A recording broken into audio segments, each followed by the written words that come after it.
Situated on Denmark's Funen Island is Hellerup Estate, the 16th century home of Knud Erik Hansen, managing director of Carl Hansen & Son and grandson of the company's founder. Here, painstaking renovations have faithfully honoured the past to create an atmospheric home with heart and soul. It's old, but it's built by people that knew exactly what they were doing. There are no nails, there are no artificial things here. Everything is clean and as it should be. The house is honest, it loves you, you feel that it grows on you.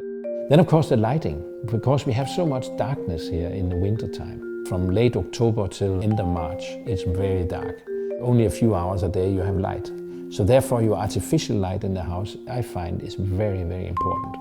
And therefore this is giving a nice, soft, warm light. It's very friendly, cozy.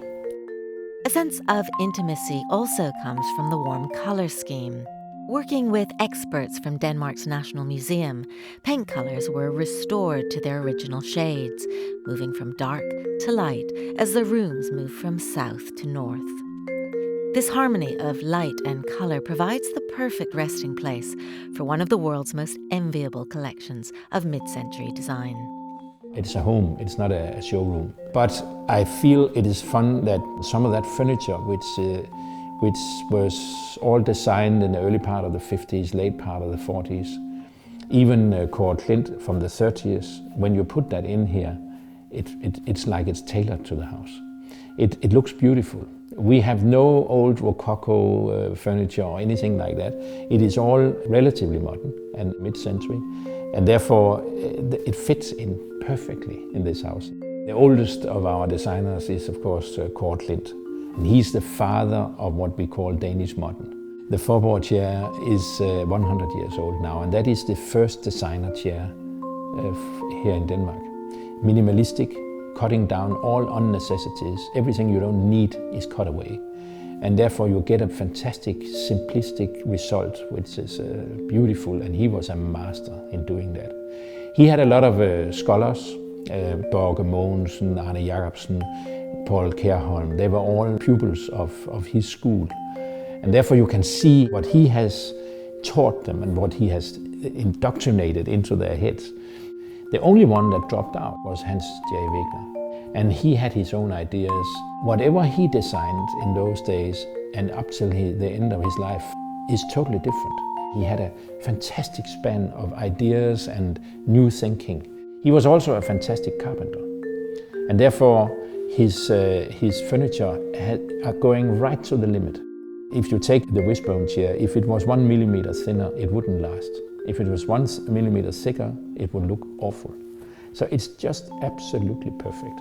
And he had a fantastic way of knowing the material, how to put it together, how to make things strong without looking actually bombastic.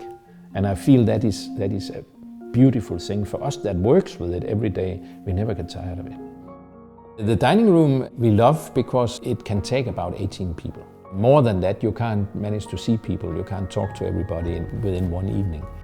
Sitting in the wishbone chair, people don't move away. They sit at the table all night because you sit very well, you have everybody near you, the conversation is going, and we have everything at the table because people don't want to move, they don't want to break up. The simple form-function equation fundamental to Danish craftsmanship adds a much lived-in, much loved quality to the Hansen home.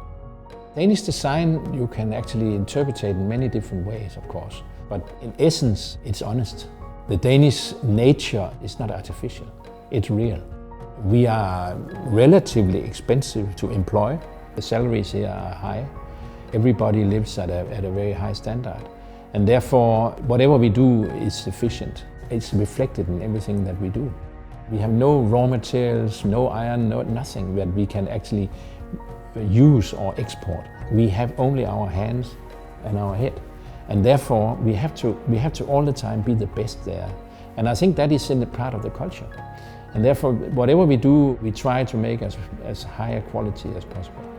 And the quality is actually what is the stamp of whatever is Danish. It has to be a high quality. Whatever we make, it lasts for years and years, and it's still modern in another 100 years' time. The collection of furniture and lighting within these historic walls is a veritable who's who of Danish design, but there's nothing museum-like about this cozy home.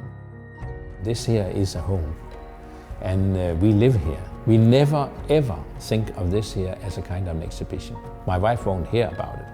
She says, this is my home and we live here. I'm not allowed to take pieces out and sell them. And I feel that is correct, it's fair enough. It is our home.